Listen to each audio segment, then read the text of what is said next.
Well, good afternoon and welcome to this memorial service for Mrs. Beverly Hyles. And John Wilkerson had the wonderful joy to pastor the Precious People First Baptist Church, of which most of them I've discouraged them from coming to this particular gathering just because of the overwhelming desire that we did. I thought we could overrun the place if we're not careful. But we're so glad each of you have chosen to come. We're going to have a special memorial service for Mrs. Hyles at our church on September the 24th on the PM service on the day before Brother Hyles would turn. If you were still with us, 91 years old, and so we'll have a special time for our church family there. But we're so honored every one of you have chosen to come, and on behalf of the family, thank you for being here.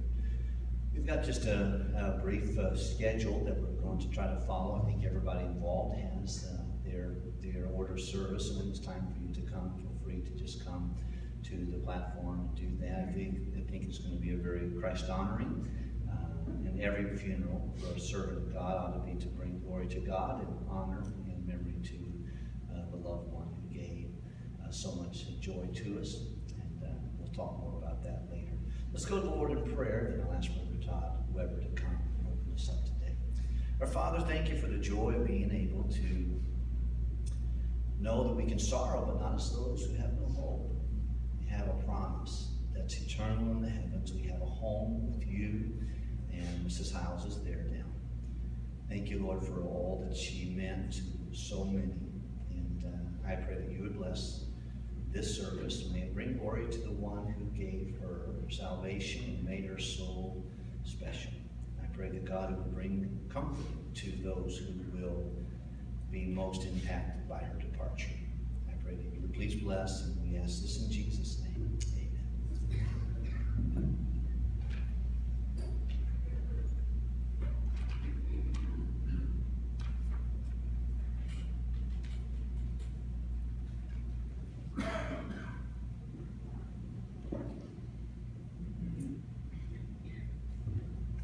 We're all going to give a few memories of my grandma, and I wanted to give a couple of mine.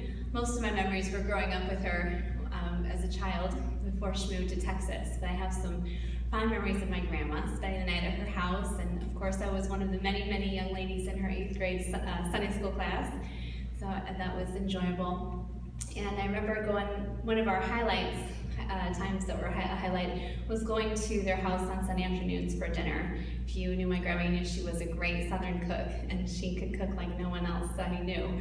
And I loved her cooking, and we would go over for holidays, and that was always a special treat too. I remember playing gestures one day at her house, and she was so graceful and so sweet. And I remember her getting down and just patting her rear end, and the word was spank, and she was trying to do spank, and here's my grandma slapping her rear. I'm like, I didn't know my grandma did that. She's normal, oh good. But she was so graceful. I didn't expect that. We would have swimming parties at our house, and I didn't know that she didn't know how to swim. So one time at the swimming party, she was on a raft, and I thought it'd be funny to flip her over. So I flipped her over, and she didn't think that was very funny. Shortly after, she fell in her pool. I'm like, oh. But we did have a good time until then. When she moved to Dallas, we would take trips to go see her. Every year we would fly down and visit her and spend several days. And those were always special because I didn't get to see her as often. And Dallas is a great place for shopping and eating. And my grandma, she was always elegant. She loved to eat. And we'd go to eat and shop and have a great time with her. I remember after my grandpa was going in for surgery, this was the last time she saw him. Everybody's, sad and worried he's not going to come out. She goes, well, I'm hungry, how about you? I'm like, Grandma, how can you eat right now? She loved to eat. And those were some special times going to visit her. We went, one trip Candace and I brought a couple of our kids, and we went to the aquarium. And my grandma, if you'd been to her house, when she said, y'all are tired, that meant it was time for you to go.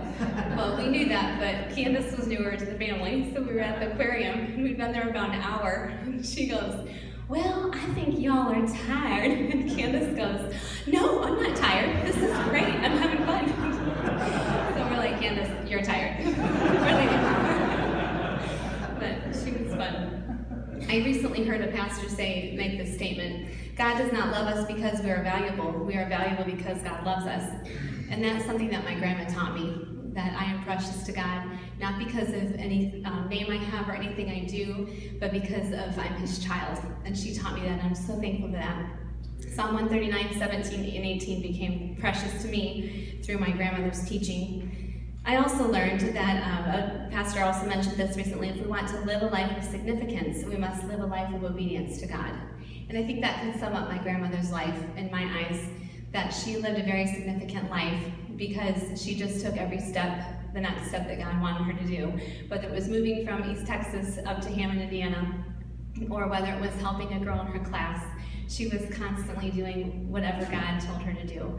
And that is why she lived a life of significance and why she means so much to me.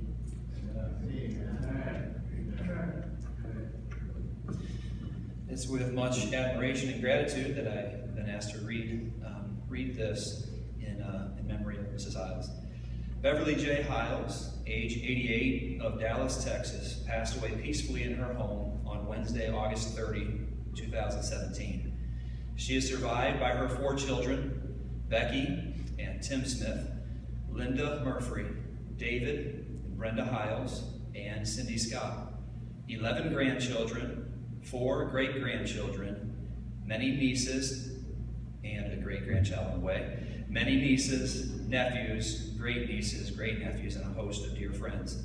She was preceded in death by her beloved husband of 54 years, Dr. Jack Hyles, parents CM and Eva Slaughter, brother CM Buddy Slaughter Jr., and grandson Jack David Hyles.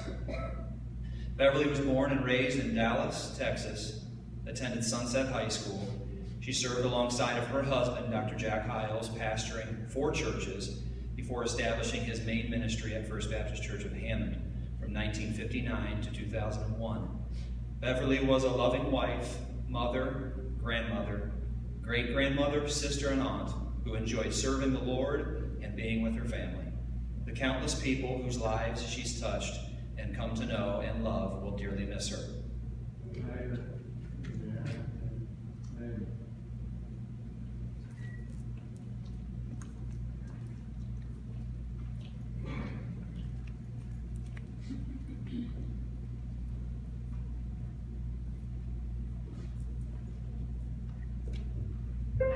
I'm sorry, I just want to say right before we sing just 2 memories that I have with my grandma. One of them is every time we would come to visit in Hammond, every morning I woke up in her house, I'd smell bacon frying. I always remember that. She made a great breakfast every time I was there. And then another thing, she got to speak at my church at a ladies' conference just recently because she lives so closely. And one of the things she taught was about being positive and accepting compliments.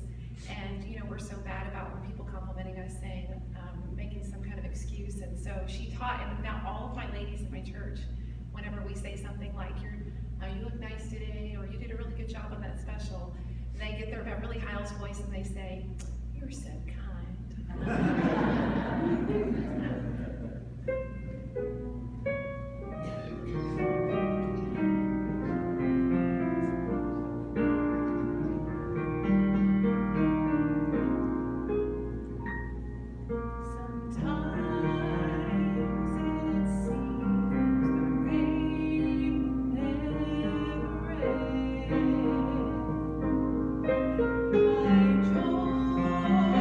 joy is from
When we go through times in our lives that are a little bit more difficult, many of you know much better than I do how God compensates. And one of the things that God has done for me in the last few years is let me spend extra time with my mom. I was born the daughter of a pastor of a large church. I came home from the hospital already the daughter of the pastor of a large church. But over the last few years, I've just been a daughter with not much in between me and my mom, and she's just been a mom. And we've gotten to talk a lot and gotten to know each other in a different light. And it's been a wonderful time. We've talked and we've talked and we've talked mostly on Sundays. I'll miss her this Sunday terribly, but mostly on Sundays after church. And for some weird reason, we both still really love church after being in church for so much of our life. And she would say, how was church? And what did the preacher preach on? And how was the music? And we would talk about the service. And I know that we talked about everything. We processed a lot of things in the last few years. And I said, like you would say to just a daughter talking to a mom, just pretty much whatever I wanted to say. I know a couple times I probably had to get on my knees before I went to bed and say, well, I'm really sorry I said that, Lord. But we just talked. And I remember the last time that we talked, one of the things that stands out in my mind is I complained about something. And she said, I know it, hon. And I remember it going through my mind, nobody could say it quite like Mom. Nobody could say it quite like that. And she was such a comfort to me. As far as I know, and God just did this for me, it's not because I'm anybody special to Mom more than the other kids, but as far as I know, I was the last person to talk with her before she passed away. I remember looking at the clock, it was 8:45, and we talked an hour and a half, longer than we should have, and we all usually did talk longer than we should have. And we talked an hour and a half, and because my mother and I, for us, it was 8:45, so it was both of our bedtime. Neither one of us were night owls. And our last conversation was very precious, and the last thing that we said to each other was very precious, and I would like to share it with you because I believe the Lord would be honored and glorified if you could hear the last things that my mother said to me. But a couple other things that I want to share about my mom before I tell you what was her last words as far as I know, and definitely her last words to me. I would like to share with you because I think she would be pleased, and I think the Lord would be pleased if I shared with you that many times in those last times that we talked, in those last years that we had together, she commented how pleased she was with Pastor and Mrs. Wilkerson and the way they had taken such good care of the people that we love and the people that I know that Pastor and Mrs. Wilkerson love. And I wanted to share that. I believe that shows you something very special about the Wilkersons and about my mom. And I think that she would be pleased if I shared that with you. My mom never wanted to live to be old, and she was 88, and she never got old. She passed away right before she started to get old. A few weeks ago, my sister called and said, would you come and move here and come take care of Mom? She's just starting to get feeble. And my mom called me and said, absolutely do not come here and move and take care of me. And I thought, okay, well, if I ever go to take care of her, I'm gonna have to make her let me take care of her, and she's not ready for me to make her. And I'm sure God pretty much showed us we wouldn't be able to make her.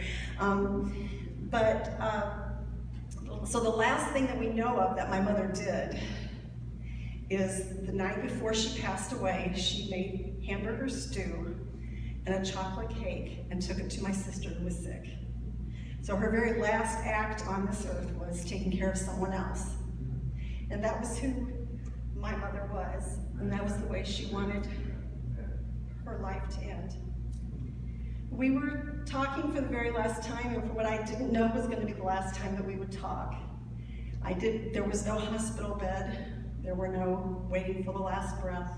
There was no tuning in for last words. There was no microphone, no Facebook page. Just a mom and just a daughter having their weekly conversation.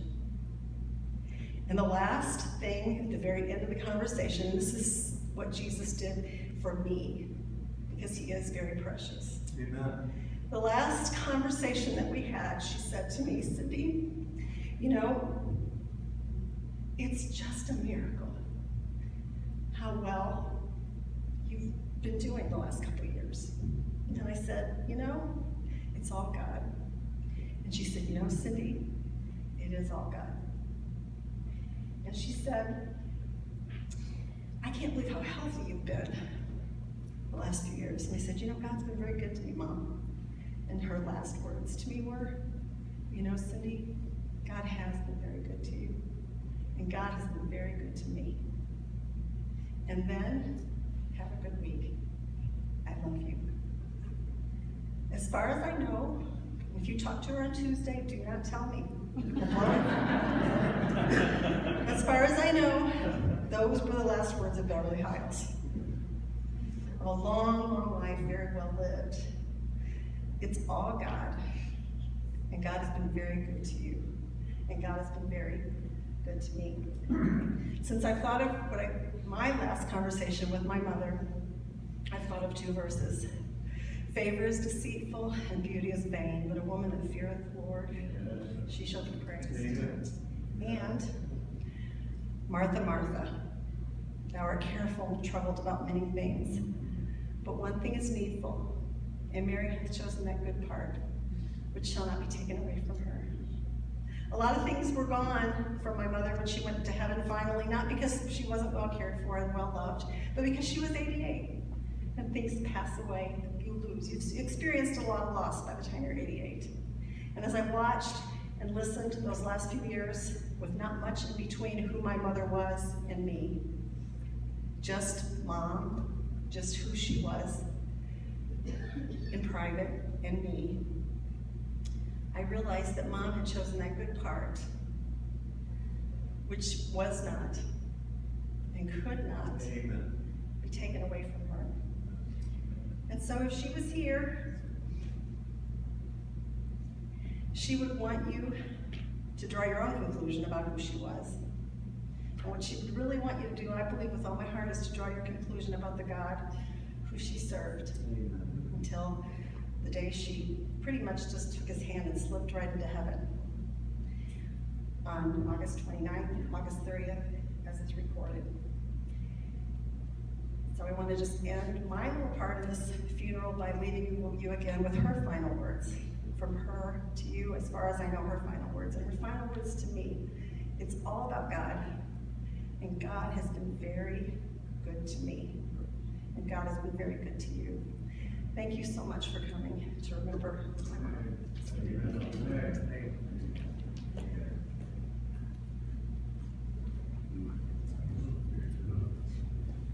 Amen. My name is John Horton.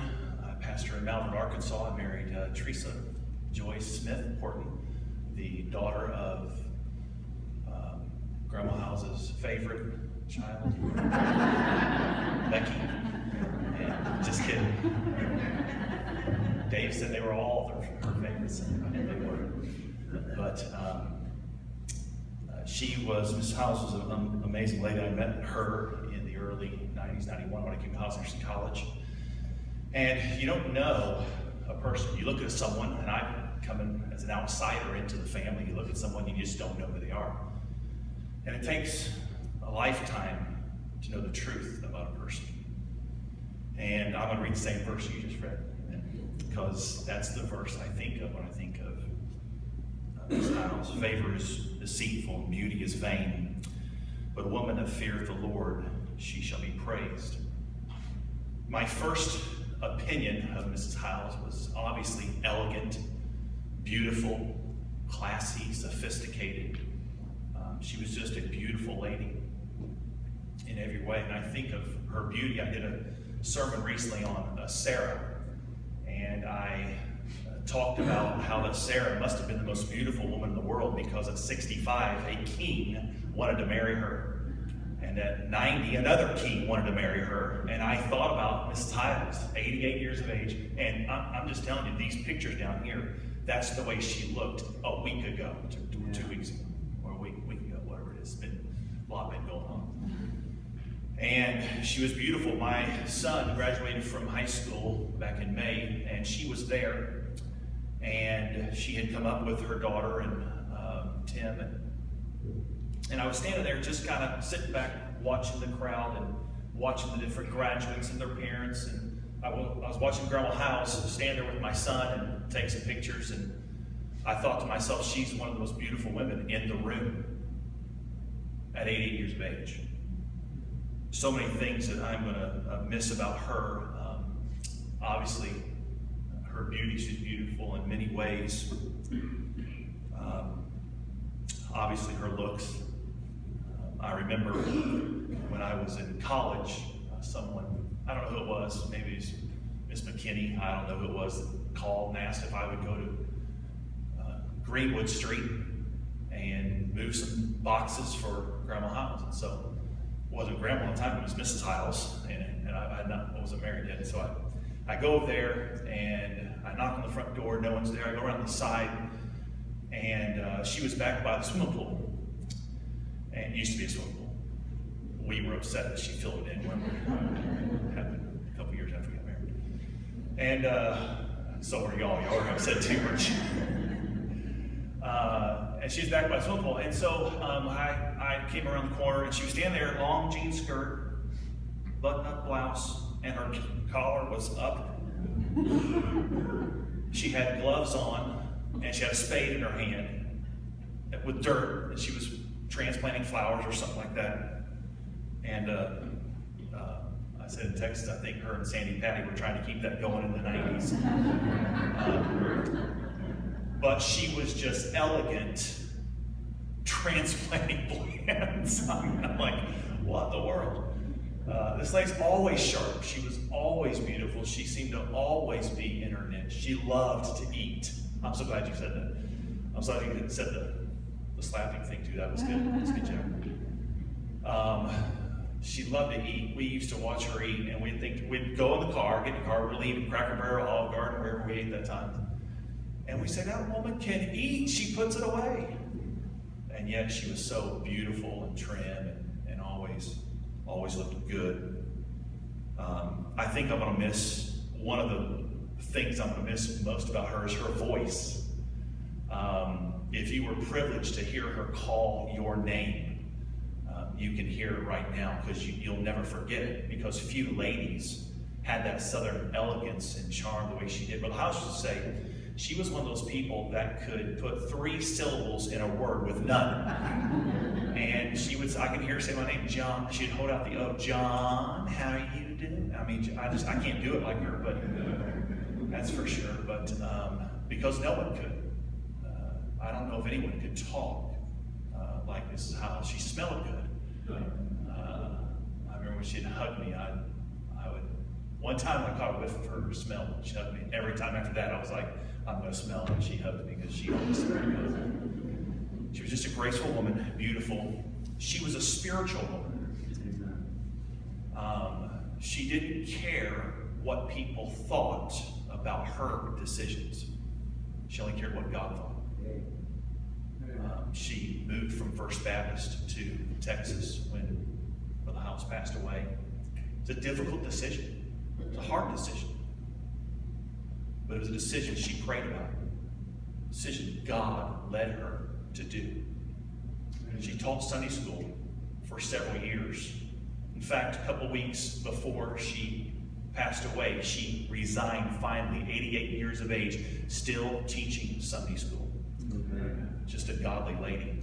We were going through her condo there in Texas, and my wife took her journal, her prayer journal, her daily devotional journal. She sat there and she asked her mom, "Do you want that?" It was still sitting there. And so she said, "No, you can have it. Take it. I'm not going to use it." So she took it home and she began to flip through, and the day before she died, she had written notes in there, "God loves me."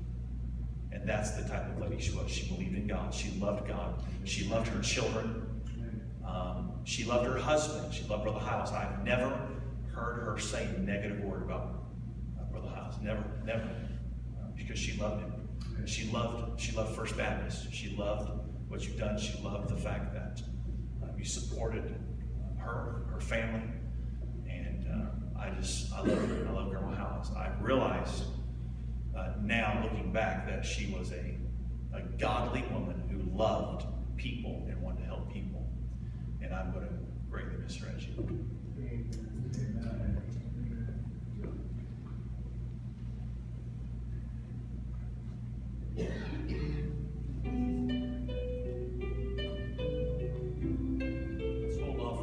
Let's hold off on the video until the end so everybody can see it. We're going to hear my mom sing in a few minutes. You're going to get to hear her sing Sweet Little Jesus Boy. Here, okay? I know that many of you are wondering what happened. And I don't think I can explain to you because we weren't expecting Mom to go. Cindy said it, and she's right. We don't know if she was gone on the 29th or the 30th. But I believe with all of my heart that she was gone instantly, because I think that's the way she wanted to go, and Mom got her way with God. She was his favorite. And Tuesday when I talked, I'm sorry, Cindy, but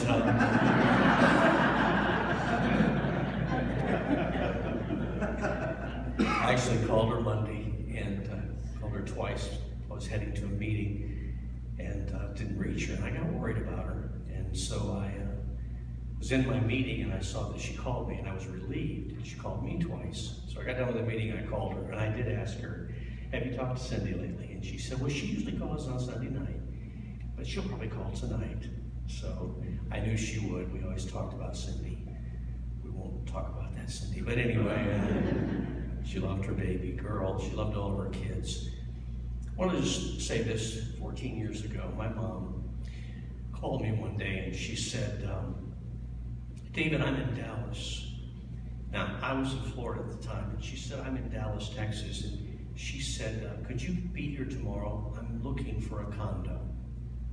And I said, "What do you say?" "Okay, yeah, well, sure, I can be there tomorrow." So I dropped everything, got a plane ticket, and I flew to Dallas. And my mom was struggling to make a decision. She wanted to move on and live her life. And so within 48 hours, we had bought my mom a condo. Then she came back, their condo went up for sale. Then I flew here one day and drove my mom to the airport, put her on an airplane. Brenda and our girls drove from Florida to Texas to wait for her, and I drove her car and waited for the movers first to come and get her things. We moved her to Texas. I want to tell you something she said recently. Mrs. Knieser, you know this is true. She said, "I have met a lot of people here in Dallas, but I have not made any real friends. My friends are back in Hammond." And I want you to know that's really how she felt. She made friends there. And the ladies in her Sunday school class adored her. Who didn't, right? But really, she still felt her closest friends were the people here. In fact, 2 years ago, next month, my mom called me one day and she said, "David, I want to make one last trip to Indiana to see all the old timers." which, by the way, are you. And I want to go this season because I love the fall. And so I said, okay, Mom, and I called and bought 3 plane tickets, and my wife Brenda and I and my mom flew here I knew wasn't her last visit, but she knew better. And we came here. We drove everywhere, we saw everything. She wanted to see the trees, the color changing on the tree. She loved fall here. Not winter, but she loved fall here. And we got a chance to drove past Baptist City and college, and I mean, just spent a couple of days. And we got back to the airport, and my wife and my mother started laughing, like couples go. They couldn't stop laughing. I almost had to separate them, but they were having so much fun. And but she loved this place, and she loved this place right here because this is where Dad was, and we know it's not where he is, but it's where she could come and remember it. Mom was, everyone that knew Mom asked the question, how does she stay young? Have you ever, by the way, I'm going to give you the secret, okay? But people always said, how does she do it? And, you know, Mom had cancer, breast cancer, a year ago this past April. In fact, on my birthday, she was actually having cancer surgery. And we went to the hospital, Becky and I and Brenda, we were at the hospital when she was having surgery. And honestly, when she came out of surgery, she looked better than most of you today. That's just the way she was. But Mom, there was a reason why Mom stayed youthful. And I'm going to tell you 3 reasons that she did. The first reason is because she kept going. She kept going. Mom lived.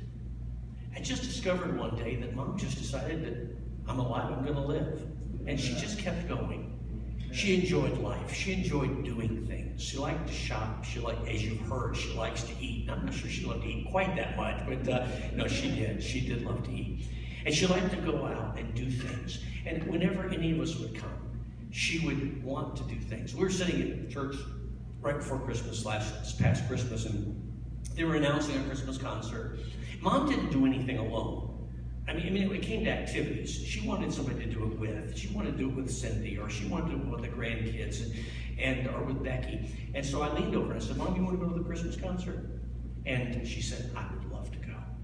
And so that afternoon I went online and ordered tickets, and we went. Well, the next Saturday we were going to the Christmas concert, and we got finished, and almost always when something was over, she would say, would y'all like to go to El Phoenix? It's on me. Well, 2 reasons we liked the idea. 1, we liked El Phoenix. 2, it was on her. And so that was how Mom lived. Mom really did live. She just kept on going. She didn't stop enjoying life. And that's why I think the grandkids just enjoy my mom so much, because she just never stopped. In fact, when we found out that she had passed away, it was the last person. My wife and I had just gotten out of church Wednesday night, and our phones had blown up during church, and we didn't know it. People calling and trying to get a hold of us. And the first thought we had, something happened to the grandbaby. We got scared. The second thought, something happened to Becky, because she just had broken her hip and had hip surgery. And that scared us. The third thing, something happened to Cindy. Didn't scare us too much, but I'm going to pick on you now, you know. No, seriously, the third, we called my son-in-law, and Christian said, y'all need to pull over to the side of the road. And we had a 45-minute drive ahead of us back home, and he said, your mother died. And I was like, no. Mom wasn't going to die. She just was too busy to die. She just kept on going. So I think the first reason why Mom stayed so young is because she kept on going. The second reason is she kept on glowing. She kept on glowing. She was always beautiful. She cared about how she looked. Sunday afternoon when we had the funeral, my brother-in-law Tim, who by the way is kind of the unsung hero in all this that happened, he found her. And it was a tough, tough time. 5 hours he spent trying to make decisions by himself. And And I'm grateful to Tim for what he was able to do. But when we came in, Tim first of all gathered the kids together, Becky, Linda, Cindy, and myself, and said, "It doesn't look like her." And I don't know if you guys are going to want to see her. I don't know if you're going to want to open the casket. So we came in together and we said, no, because I have never seen my mom not look perfect. And I wasn't going to let you see her not looking perfect. That's what I want you to remember right there. Because that's what she looked like every time we saw her. She just kept on glowing. She kept on, her appearance was always good. I remember, by the way, Mom was a contradiction.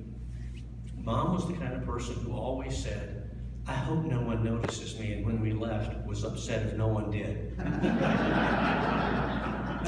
She wanted, she liked the attention, but mostly if they talked about Dad.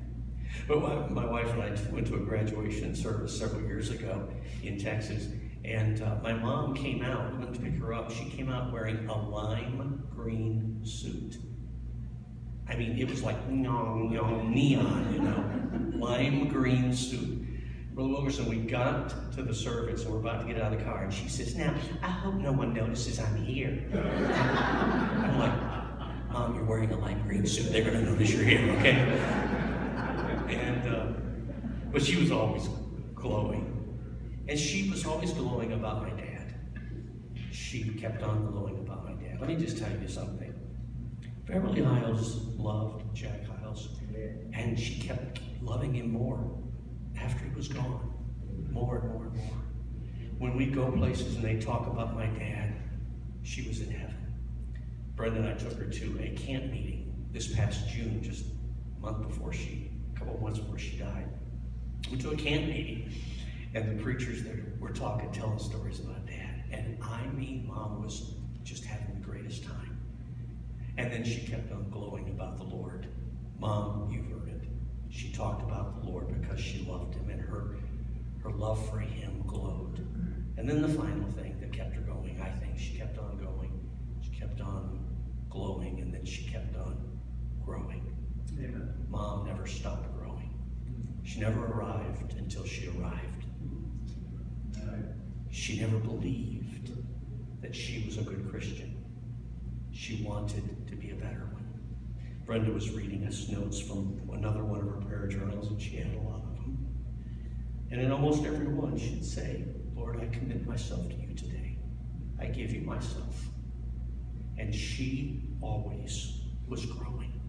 Several months ago, Mom and I were talking about her resigning her Sunday school class. She's been resigning her Sunday school class, Cindy, you probably know this, for about the last 2 years. She's been resigning her class, but she couldn't.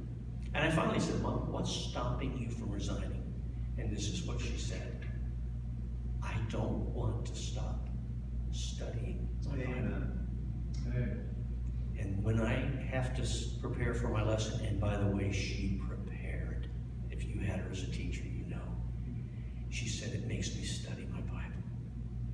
And so up until 2 weeks before, when I guess the Lord told her she was done growing, she was ready to leave. She taught Sunday school so she would keep growing, and she did. Mom was one of those people who did not have a high school diploma, but yet she was one of the wisest, smartest, most amazing, talented, gifted human beings, because she never stopped growing. And I admire so much what she is and who she was. As we were leaving on Sunday afternoon and people were coming by, there was a row of ladies sitting back over on this side, and they were all basically white-haired ladies, and they were ladies that were in her Sunday school class there, and one by one they filed by. They didn't know who she really was. My mom never told them who she was.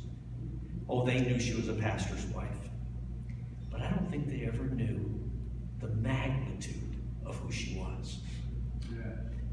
But they really did discover who she was, but not from the name, not from Jack Hyles' wife. They discovered who she was because they sat under her teaching. And I know one lady said this, Brenda, to both of us, and probably said it to you, Cindy. She said, I wish I would have known your mother sooner, because I think my life would have been better and different. And I don't know how many times today people have said to me, your mom made my life better. And I know that's true. And so we say goodbye to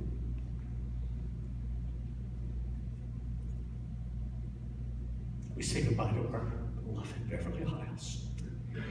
And I promise you, none of us will ever meet anyone like her, because she was just one of a kind. And I am so proud that I could call her mom. And I'm so proud that Cindy, Becky, and Linda and I had a mom like Beverly Hyles. And that Jack Hyles found a wife like Beverly Hyles, and that you had a chance to know her as well.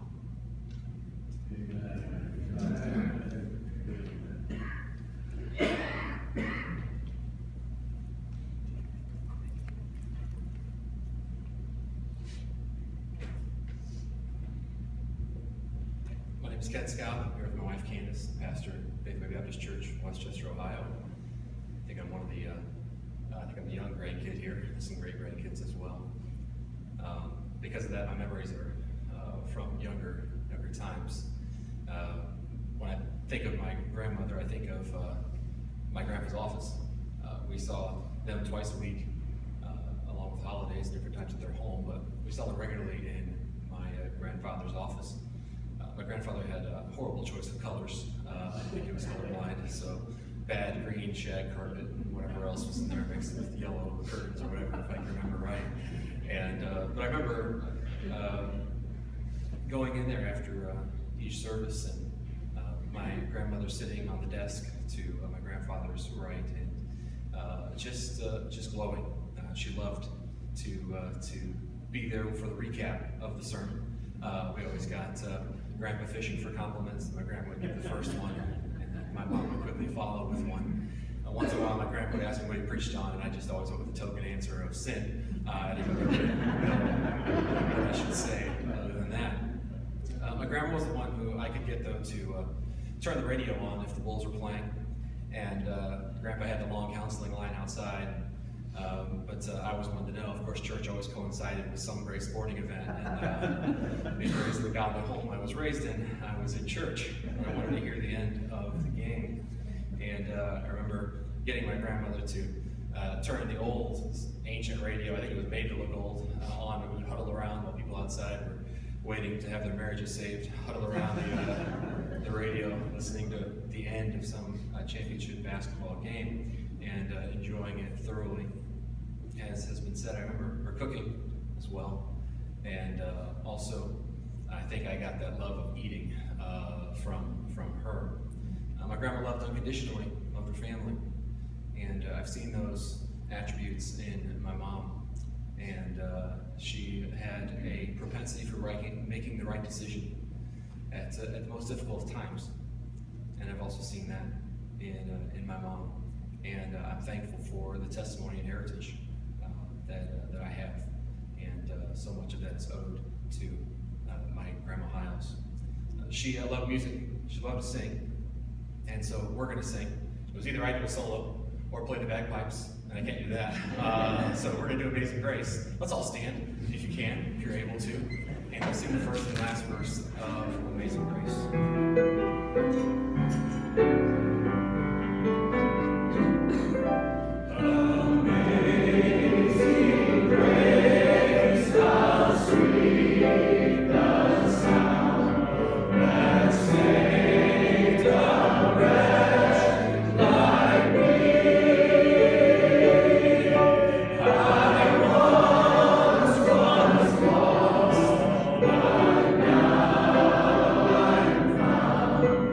Was blind.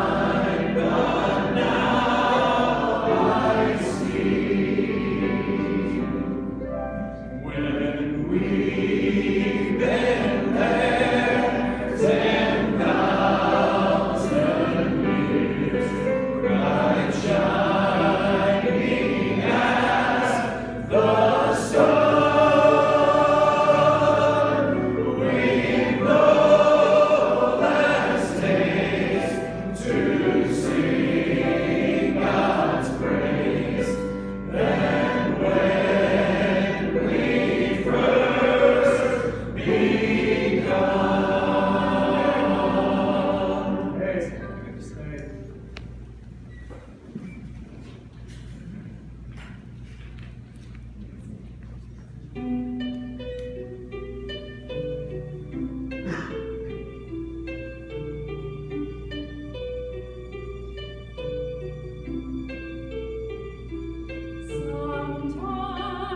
it seems the rain will never end. My joy has flown away on stormy wind, but God has promised He will see me through until the sun comes out and makes my life look blue. The sun will shine again, the sun will shine, as sure as night brings day, joy will be mine. Dark clouds may come, but soon will pass away. The sun will shine again and bring a bright new day.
eye affects your heart, does it not?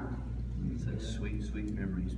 We'll conclude in just a few moments, but I feel like today, and especially in an intimate setting that God has given us here this afternoon, to just take a few testimonies from the floor. Maybe, obviously no one wants to monopolize large amounts of time, and you cannot capsulize a life like Beverly Hyles in 30 seconds, but I'm going to ask you to do that. Just to kind of maybe rehearse a memory, a thought, or something that stands out to you when you think about her, and then we'll conclude with a few comments after that. Who would be willing to share just a quick thought or so? I talked to Dr. Williams before, and I don't know where he's seated. Here he is, right here. Would you just stand where you are? And I know you had something you wanted to share, and I'm glad you are.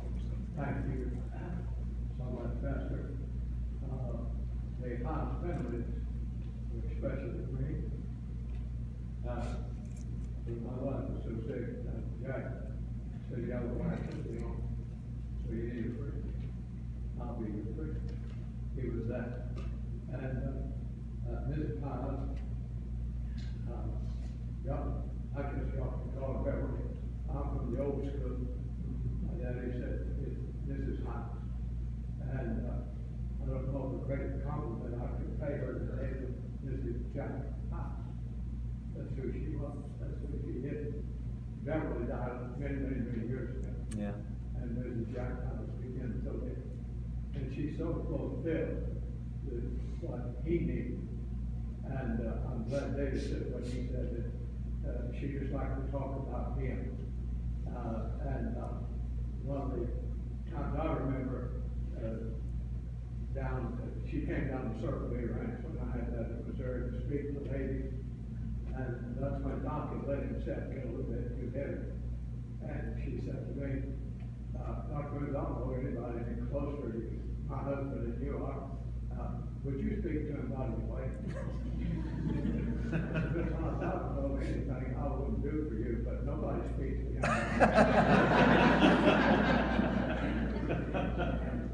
One of the greatest compliments I ever had from her was, she said to me, Dr. Williams, my husband should have you every year at pastor's school. That was a great compliment coming from her.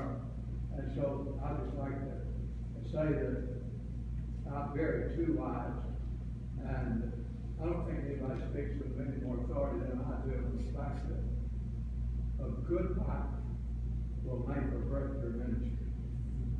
And she was that excellent wife. And I've always said, and I believe with all my heart, 75% of a great preacher is his wife. And she made Jack Hyles great. So I thought I couldn't honor any more than just read the poem very quickly that I wrote about Dr. Hyles when he died. They called him the preacher. Boy, could he preach. They called him the teacher.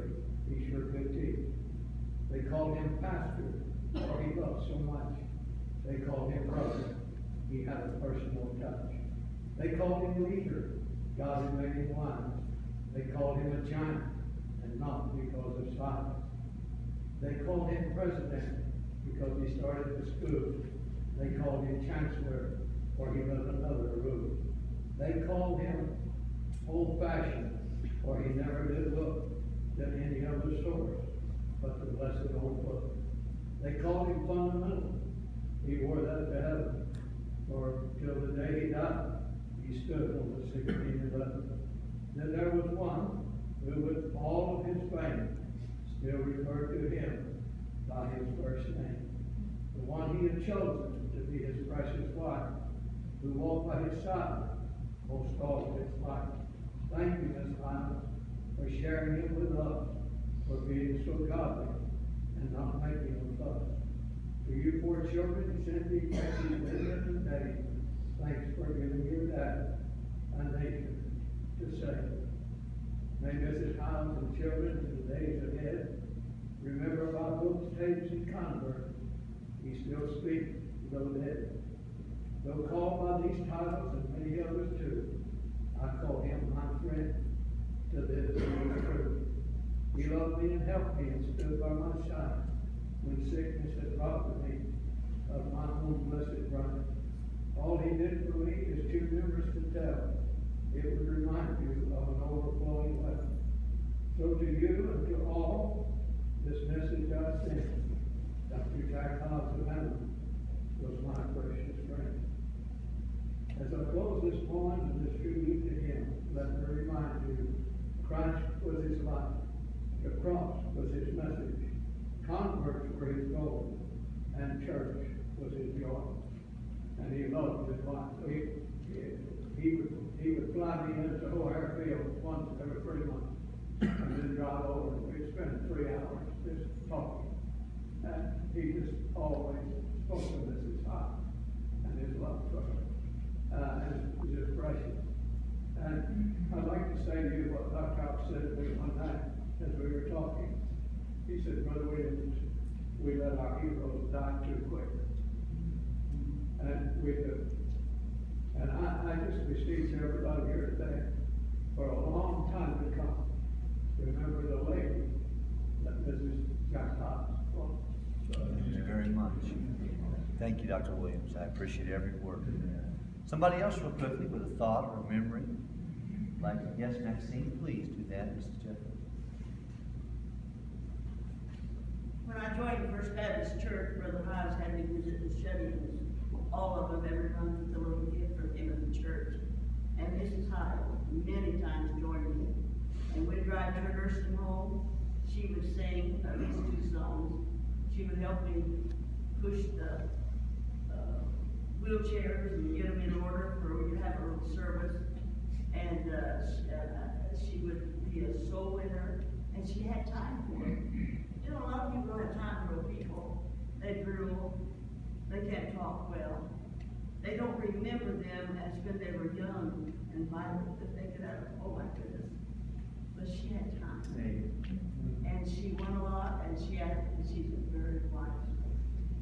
They'd ask her some of those. But I call them stupid questions. She would take time to sit down and explain everything like you would to a little child. But her faithfulness for many, many times, and her singing, and she's still my favorite singer. And she's just absolutely fantastic. Thank No other you. way to say it. Thank you so much. Appreciate you sharing that. Good. Somebody else, real quick. Anybody? I want Mrs. Colson, would you share your testimony about going soul winning with her? Of course, I got the privilege of singing with Mrs. Hyles in various groups and combinations. But there was a season of time when we were soul winning partners. And you Hyles family know you love dogs and all kinds of animals.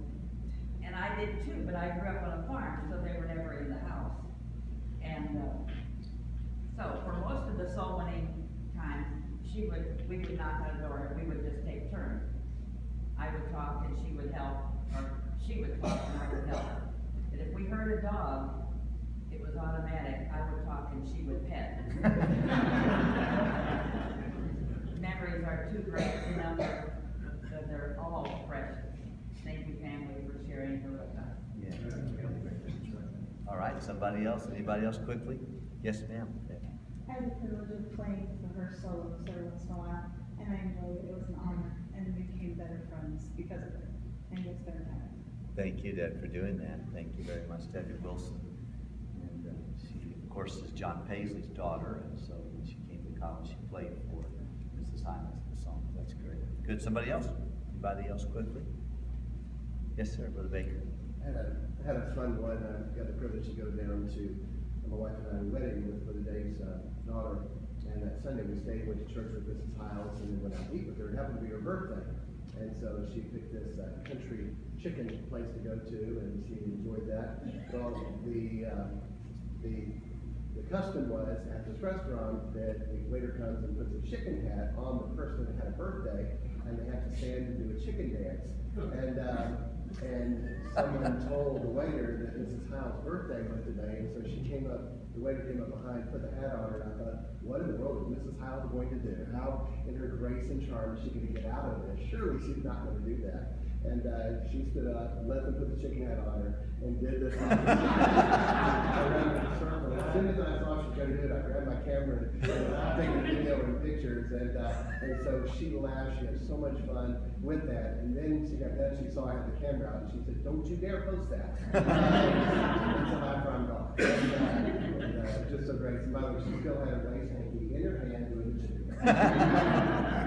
That's sweet. Thanks for sharing that with us there. Anybody else? Good. Well, I hope, yes, sir. Brother Stansel, please. I had a very distinct privilege to get to sing with Mrs. Hyles a lot at weddings and funerals, and she was always so gracious. And she's the reason, most people don't know because she told me not to tell anybody, she encouraged me to make my first CD, to tape that. And she encouraged me. I said, "I don't know how to do it." And she said, "Well, I know how. I've made some. I'll teach you how if you want me to." And so she did, and she just said in a very sweet way for me not to let anybody else know she taught me how, because she didn't have time to teach other people that. And for whatever reason, she was so sweet. Like when I got married about 84, 1,800, 2,000 students here, that she bought us a wedding present. I never did figure out why. 3 weddings a week back then, and so forth. And then she asked me to visit her mother, Mrs. Slaughter, when she was in infirmary her last days. And she asked me to sing for her. She was passing away. I had the privilege to visit a few times with her. And we would sing together for her mother. She'd ask me to sing with her. And then one night we sang, and she said, "Brother Rodriguez, you better go. You're going to be late for church." It was Wednesday night. I said, "Oh, it's okay, Miss Hyles. I'll get there." She asked me to sing one more song. And she stayed, and I went to church. And then her mother passed away just a couple hours after that. And she contacted me and said, "Your song was the last thing my mother heard." And she asked me to sing the mom's funeral, which was so sweet. She was so kind. Amen. Just a blessing. Amen. Sweet testimony. Thank you very much. Anybody else? I don't want to belabor the time, but I also want to give anyone an opportunity if you want to speak. So glad to have Brother Wilson here. Brother Hyles went to his home and led him to Jesus Christ in 1965, I think is what I heard there. Mr. Wilson was coming and bringing the children to church, and she wrote a note to Brother Hyles, "Please pray for my husband, he'll get saved." And they prayed and fasted. Brother Hyles went over and led him to the Lord. Glad to see you today. Thank you for being here. But in closing, and I want to thank the family for allowing us to share a few moments in your special time. It's an honor for you to let us come. Thank you. You've lived a very public life for many years. Thank you for allowing us to be one of the few to share this time with you. I think about Mrs. Hyles, of course.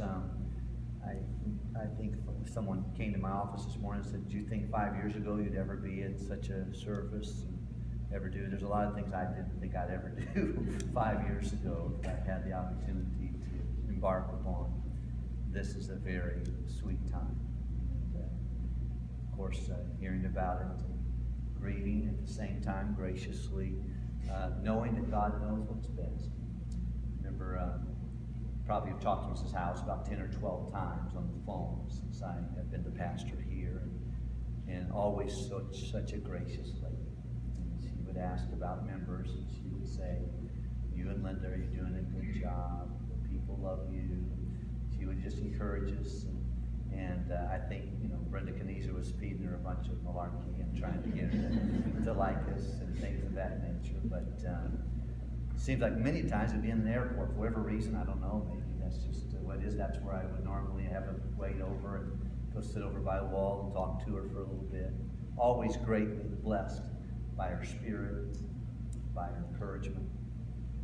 Then, of course, whenever Brother Young dedicated his book to letters from Brother Hyles, and I don't know exactly how. I think I was in Dallas, Texas, in a meeting, and Brother Young said, "I'm going to be meeting with Mrs. Hyles. Me and Debbie are going to meet with Mrs. Hyles tonight at a restaurant. I don't know where you are, Pastor, but if you want to stop by, you could."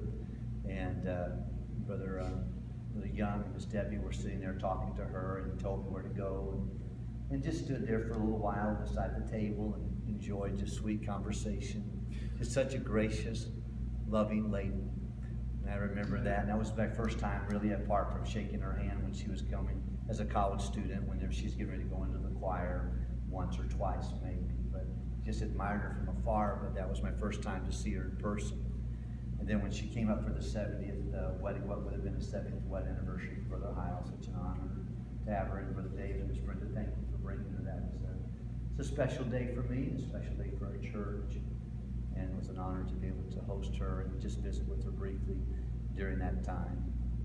Very thankful. As I thought about Mrs. Hyles, I come to Psalms 147. There's just a couple verses, but it says, "Praise ye the Lord, for it's a good thing to sing praises unto our God."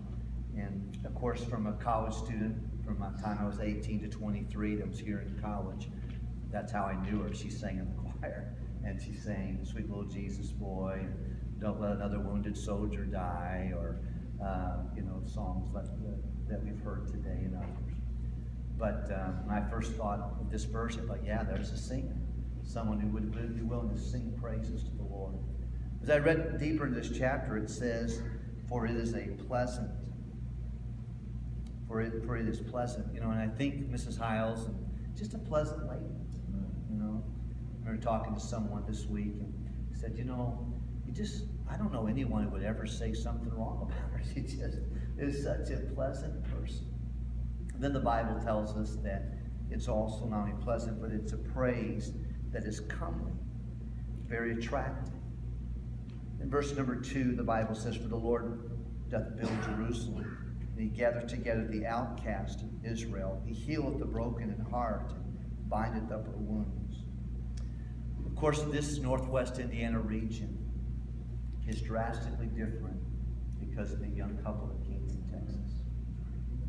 The magnitude of how God used Dr. Hyles and Mrs. Hyles, the world will never, I don't think you could put it in scope. Go anywhere in the world. I was with Kevin Wynn in August and speaking there, a large facility, thousands of Mexican people that are there for that. But one by one, people come and say, I rode a bus to that church when I was a kid. Saw a rescue mission man who was here for 7 months trying to get sobered up. That's what he remembers about First Baptist Church and Brother McKinney and going to Brother Hyles. And he started 3 churches in Mexico. You go anywhere in the world, you're going to find people whose lives were touched because a couple was willing to come to Northwest Indiana and make an eternal impact. And I know the Bible says, and he built Jerusalem, but I think in a way, Brother and Mrs. Hyles built Hammond, and they built the work of the Lord here. And they built it with outcasts. They built it with bus children and so many rescue mission folks. Just anyone who needed Jesus. I just admire her so much. And now that I have the opportunity to kind of follow and stand on the scaffolding that they gave, I just have such a great admiration for them. And Linda and I can lay in bed at night and talk about Brother and Mrs. Hyles, Brother and Mrs. Scott. I have pictures of them in my office. I just recollect and just think what a privilege to be able to be in the wake of such great people. Love so deeply, given so much to the cause of Christ. But then the word that I think most sweetly makes me remember Mrs. Hyles is found in this chapter also, and it says, "The Lord lifteth up the meek." Meekness is a spirit, a fruit of the Spirit of God. It's one of those 9 things mentioned. Meekness, I don't know how you would define it. I don't think it's weakness, but I think it is choosing to adjust to another's agenda. It is choosing to walk in the pace of another. And the Bible says to a wife, it is a meek and a quiet spirit that's in the sight of God of great price. Yeah. I think if I ever had to describe Mrs. Hyles in one word, I would say meekness. She adjusted her life for a man, for a ministry, for people, and for the greater good. The Bible says the Lord lifted up the meek. And I'm glad I got to know in a very casual way and at the conclusion of a life, Mrs. Beverly Hyles or Mrs. Jack Hyles. And I'm very honored that you would be here with us today. Thank you for coming. Thank you for being here. As we conclude today, we want you to hear the song that will be sung. And of course, it's Sweet Little Jesus Boy. And we'll conclude with that, and I'll give a few comments.